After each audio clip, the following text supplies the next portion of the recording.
ಮತ್ತೊಂದು ಕಡೆ ಬಸವರಾಜ್ ಮಾಲ್ಗತ್ತಿ ಅವರು. ಇದರ ಜೊತೆಲಿ ಇಬ್ಬರು ವಕೀಲರು ಕೂಡ ಇದ್ದಾರೆ, ಮಂಜುಳಾ ಮುನುವಳ್ಳಿ ಅವರು ಹಾಗೆ ನಾಗರಾಜ್ ನಾಯಕ್ ಅವರು, ಹಿರಿಯ ವಕೀಲರು. ಎಲ್ಲರಿಗೂ ಕೂಡ ಕಾರ್ಯಕ್ರಮಕ್ಕೆ ಸ್ವಾಗತ. ನೋಡ್ರಿ, ಇವತ್ತು ಪ್ಯಾನಲ್ ನೋಡಿದ್ರೆ ಗೊತ್ತಾಗುತ್ತೆ. ಒಂದು ಪೊಲೀಸ್ ಇಲಾಖೆ, ಮತ್ತೊಂದು ಕಡೆ ವಕೀಲರು, ಕಾನೂನು. ಒಂದು ಅಪರಾಧವನ್ನ ಮಾಡೋದಕ್ಕಿಂತ ಮುಂಚೆ ಅಥವಾ ಒಂದು ತಪ್ಪನ್ನ ಮಾಡೋದಕ್ಕಿಂತ ಮುಂಚೆ ಎಚ್ಚೆತ್ತುಕೊಂಡ್ರೆ ಎಷ್ಟು ಸೇಫ್ ಆಗ್ತೀರಿ? ಒಂದು ವೇಳೆ ಗೊತ್ತಿದ್ದು ತಾನು ತಪ್ಪನ್ನ ಮಾಡಿದ್ರೆ ಎಷ್ಟು ಶಿಕ್ಷೆಗಳನ್ನು ಅನುಭವಿಸ್ಬೇಕಾಗತ್ತೆ ಎಲ್ಲವನ್ನ ಕೂಡ ನಿಮಗೆ ಅರಿವಾಗುವಂಥ ಕಾರ್ಯಕ್ರಮ ಇವತ್ತು.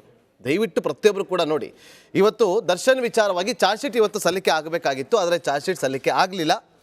ಕಾರಣಾಂತರಗಳಿಂದ ಅದನ್ನು ಮುಂದೂಡಲಾಗಿದೆ.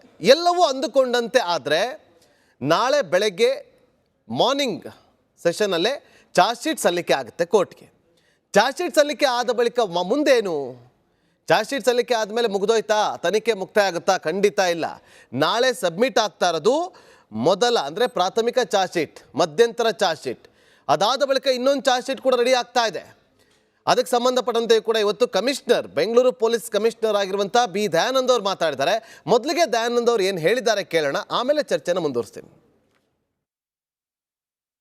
ರೇಣುಕಾಸ್ವಾಮಿ ಕೊಲೆ ಪ್ರಕರಣಕ್ಕೆ ಸಂಬಂಧಪಟ್ಟಂತೆ ಈಗಾಗಲೇ ಹೇಳಿದಾಗೆ ನಮ್ಮ ತನಿಖೆ ಸಂಪೂರ್ಣವಾಗಿ ಮುಗಿದಿದೆ. ಕೊನೆಯ ಘಟ್ಟವಾಗಿ ಈ ನಮ್ಮ ಸ್ಪೆಷಲ್ ಪ್ರಾಸಿಕ್ಯೂಟರ್ ಏನಿದ್ರು ಅವರ ಒಂದು ಸ್ಕ್ರೂಟ್ನಿ ಆಗಬೇಕಾಗಿತ್ತು, ಅದು ಕೂಡ ಆಗಿದೆ. ಕೆಲವೊಂದು ಅಬ್ಸರ್ವೇಷನ್ಸ್ಗಳನ್ನು ಮಾಡಿದ್ದಾರೆ, ಅವುಗಳನ್ನು ನಾವು ಈಗ ಕಂಪ್ಲೈ ಮಾಡ್ತಾ ಇದ್ದೇವೆ.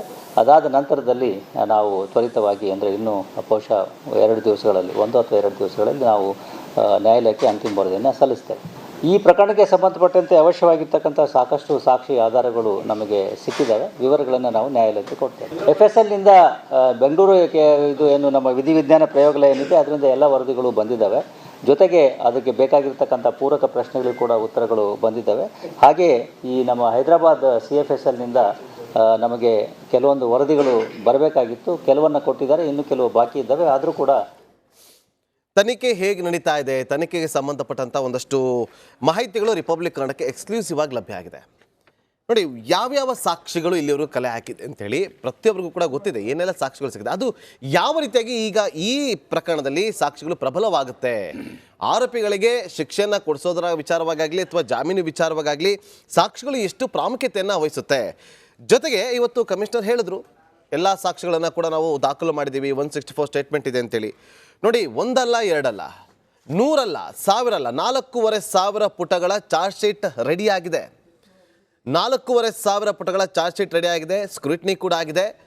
ಒಂದು ವಿಚಾರ ಹೇಳಬೇಕು, ಕಮಿಷನರ್ ಬಿ ದಯಾನಂದ್ ಅವರು ಪ್ರತಿಯೊಂದು ಪುಟವನ್ನು ಕೂಡ ಕಣ್ಣಾಡಿಸಿದ್ದಾರೆ, ಪ್ರತಿಯೊಂದು ಪಾಯಿಂಟನ್ನು ಕೂಡ ಅವರು ಗಮನಿಸಿದ್ದಾರೆ. ಚಾರ್ಜ್ ಶೀಟ್ ಪ್ರತಿನಿತ್ಯ ಕೂಡ ರೆಡಿ ಆಗ್ತಾ ಇದ್ದಂತೆ ತರಿಸ್ಕೊಂಡು ಅದನ್ನು ಅವರು ಕೂಡ ಸ್ಟಡಿ ಮಾಡಿದ್ದಾರೆ. ಚೇಂಜಸ್ ಇದ್ದರೆ ಅವರು ಕೂಡ ಚೇಂಜಸ್ ಮಾಡಿ ಅಂತ ತಿಳಿಸಿದ್ದಾರೆ. ಇದರ ಜೊತೆಗೆ 40ಕ್ಕೂ ಹೆಚ್ಚು ಜನರಿಂದ 164 ಸ್ಟೇಟ್ಮೆಂಟ್ ಕೂಡ ಆಗಿದೆ. 40ಕ್ಕೂ ಹೆಚ್ಚು ಜನರು. ಈ 40 ಜನ ಯಾರು? ಎಲ್ಲರೂ ಕೂಡ ದರ್ಶನ್ ಆಪ್ತರು. ಅವ್ರು ಕೊಟ್ಟಿರುವಂಥ ಸ್ಟೇಟ್ಮೆಂಟ್ಗಳೇನು ಅದನ್ನು ಕೂಡ ಹೇಳ್ತೀನಿ. ನೋಡಿ, 200ಕ್ಕೂ ಹೆಚ್ಚು ಜನರಿಂದ ಹೇಳಿಕೆಗಳನ್ನು ದಾಖಲು ಮಾಡಿಕೊಂಡಿದ್ದಾರೆ. 164 ಸ್ಟೇಟ್ಮೆಂಟ್ ಬೇರೆ. ಇದರಲ್ಲಿ ಪೊಲೀಸ್ ಇಲಾಖೆ ಪೊಲೀಸರ ಮುಂದೆ ಕೊಡುವಂಥದ್ದು 161 ಸ್ಟೇಟ್ಮೆಂಟ್. ಇಲ್ಲಿ ಜಡ್ಜ್ ಮುಂದೆ, ನ್ಯಾಯಾಧೀಶರ ಮುಂದೆ 164 ಸ್ಟೇಟ್ಮೆಂಟ್ ಕೊಡ್ತಾರೆ. ಅದರಲ್ಲಿ ಚಿಕ್ಕಣ್ಣನೂ ಇದ್ದಾರೆ, ಶ್ರೇಯಸ್ಸು ಇದ್ದಾರೆ, ಅನೇಕ ಜನರಿದ್ದಾರೆ. ಇನ್ನು 200ಕ್ಕೂ ಹೆಚ್ಚು ಜನರ ಹೇಳಿಕೆ ದಾಖಲಾಗಿದೆ. 200ಕ್ಕೂ ಹೆಚ್ಚು ಮೆಟೀರಿಯಲ್ ಎವಿಡೆನ್ಸ್ಗಳನ್ನು ಕಲೆಕ್ಟ್ ಮಾಡಿದ್ದಾರೆ. ಮರಣೋತ್ತರ ಪರೀಕ್ಷಾ ವರದಿ ಕೂಡ ಕೈ ಸೇರಿದೆ, FSL ರಿಪೋರ್ಟ್ ಕೈ ಸೇರಿದೆ, CFSL ರಿಪೋರ್ಟ್ ಕೈ ಸೇರಿದೆ. ಇಷ್ಟೆಲ್ಲ ಆಗಿ 4,500 ಪುಟಗಳ ಚಾರ್ಜ್ ಶೀಟ್ ಸಿದ್ಧಗೊಂಡಿದೆ. ಭಾಸ್ಕರ್ ಅವರಿಂದ ನಾನು ಆರಂಭ ಮಾಡ್ತೀನಿ. ಭಾಸ್ಕರ್ ಅವರೇ, 4,500 ಪುಟಗಳ ಚಾರ್ಜ್ ಶೀಟ್ ರೆಡಿ ಆಗಿದೆ. ಇದು ಜಾಸ್ತಿನೇ ಇರ್ಬೋದು, ಕಡಿಮೆನೇ ಇರ್ಬೋದು, ಒಂದು ಊಹೆ ಮೇಲೆಗೆ ಹೇಳ್ತಾ ಇದ್ದೀವಿ. ಈ ಪ್ರಕರಣದಲ್ಲಿ ಪ್ರತಿಯೊಂದು ಅಂಶವೂ ಕೂಡ, ಪ್ರತಿಯೊಂದು ಲೈನ್ ಕೂಡ ಇಂಪಾರ್ಟೆಂಟ್ ಅಂತ ಹೇಗೆ ಹೇಳ್ತೀರಿ? ಈ ಚಾರ್ಜ್ ಶೀಟ್ ಇದೆಲ್ಲ ಫೈನಲ್ ಕಲ್ಮಿನೇಷನ್ ಆಫ್ ಇನ್ವೆಸ್ಟಿಗೇಷನ್. ಅದು CRPCಲಿ ಏನು 3 ರಿಪೋರ್ಟ್ಗಳಿದೆ, A ರಿಪೋರ್ಟು, B ರಿಪೋರ್ಟು ಮತ್ತು C ರಿಪೋರ್ಟ್ ಅಂತ.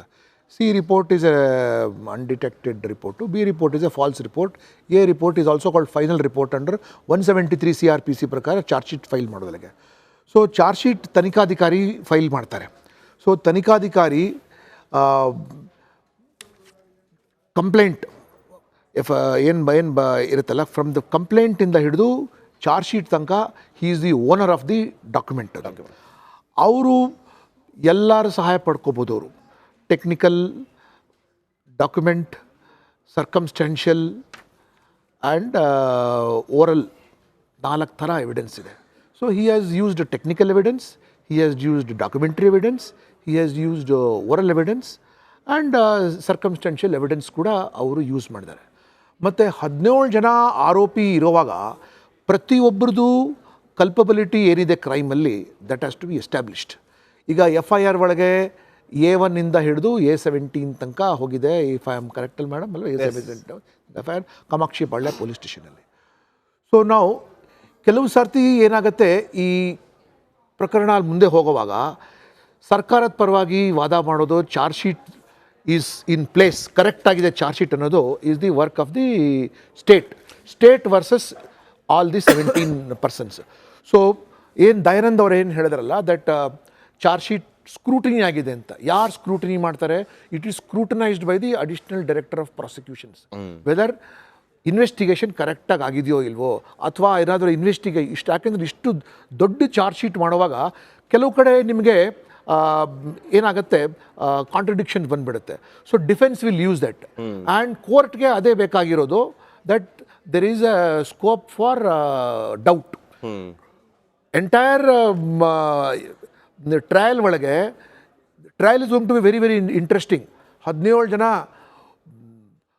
ಬೆಂಗಳೂರು ನಗರದ ಬೃಹತ್ ವಕೀಲರಿಗೆ ಕರ್ಕೊಂಬಂದು ಮುಂದೆ ಇಡ್ತಾರೆ with high fees and high reputation ಇರೋವಂಥ, ದಟ್ ನನ್ನ ಆರೋಪಿ ತಪ್ಪಿಲ್ಲ.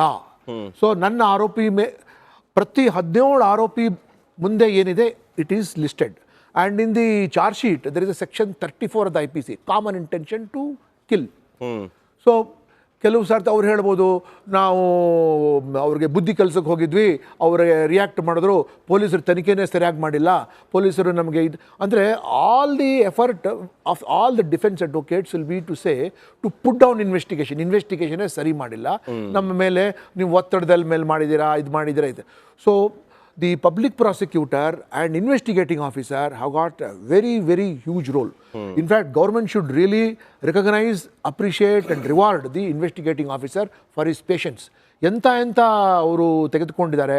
ಅವರು ಸ್ವಿಗ್ಗಿದು ಚಿಟ್ಸ್ ಕೂಡ ತಗೊಂಡಿದ್ದಾರೆ, ಮತ್ತು ಚಿತ್ರದುರ್ಗ ಬ್ಯಾಂಗ್ಳೂರಿಂದ ಬರ್ತಾ ಇರೋ ಟೋಲ್ ಗೇಟ್ ಪ್ಲಾಜಾ ತಗೊಂಡಿದ್ದಾರೆ ಅವರು. And investigation has been minute and hats off to Chandan that and his entire team, and well supported by the Deputy Commissioner of Police, Additional CP, and Girish is the Deputy Commissioner, Additional CP Satish, and Dayanand, and of course Alok Mohan DGP, and entire prosecution. That illivargu adu bala systematic age bandide, and and it's going to be a very landmark investigation. So we have to see, charge sheet kodabeku anta ಏನು ಅವಸರ ಇಲ್ಲ, 90 days ಅಲ್ಲಿ ಕೊಡಬೇಕು. They can take more time and submit the charge sheet. Only thing is that ಅಕ್ಯೂಸ್ಡ್ಗೆ 90 days ಆಗಿದೆ, charge sheet ಆಗಿಲ್ಲ, ನನಗೆ bail ಕೊಡಿ ಅಂತ ಕೇಳೋ ಒಂದು ಹಕ್ಕಿದೆ, which court can take a decision depending upon the what you say objections filed by the public prosecutor ಅವರ್. ಓಕೆ. ಸೊ ಏನು ಅವಸರ ಇಲ್ಲ, we can take another 6 months. Like Rajiv Gandhi ಕೇಸಲ್ಲಿ charge sheet was filed after 3 years. ಹೌದು, it was filed but custody was ರೇ. And ಇವರೆಲ್ಲ custody ಒಳಗಿದ್ದಾರೆ. What is of interest is that ವಕೀಲರಿಗೆ ಚೆನ್ನಾಗಿ ಗೊತ್ತಿದೆ, ಚಾರ್ಜ್ ಶೀಟ್ ಆದ ನಂತರ it becomes a custody case. So the prosecution can say custody trial ಮುಗಿಯೋವರೆಗೂ accused shall be present in custody. There is every danger that these people can meddle with witnesses. ಹೌದು.